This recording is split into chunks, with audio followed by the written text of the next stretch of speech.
Gen Z Nepal menunjukkan kekuatan luar biasa melalui gerakan People Power yang berhasil memaksa Perdana Menteri KP Sharma Oli mengundurkan diri pada Selasa 9 September 2025. Aksi protes besar-besaran di ibu kota Kathmandu dan berbagai daerah lain dipicu oleh kemarahan terhadap korupsi yang merajalela.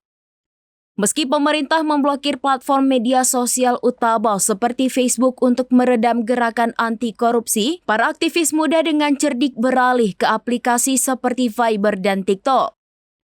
Ribuan warga turun ke jalan menciptakan gelombang protes yang mengguncang pemerintahan.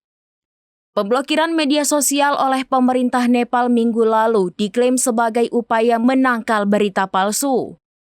Namun para aktivis melihatnya sebagai strategi untuk membungkam suara rakyat, khususnya gerakan anti korupsi yang kian berkembang di dunia maya. Tidak menyerah, generasi muda Nepal menggunakan aplikasi yang masih bisa diakses dengan jaringan pribadi virtual atau VPN untuk mengorganisir aksi, dikutip dari Asia One. Hasilnya, protes yang awalnya spontan ini berujung pada pengunduran diri Oli, meski harus dibayar mahal dengan nyawa setidaknya 19 pengunjuk rasa.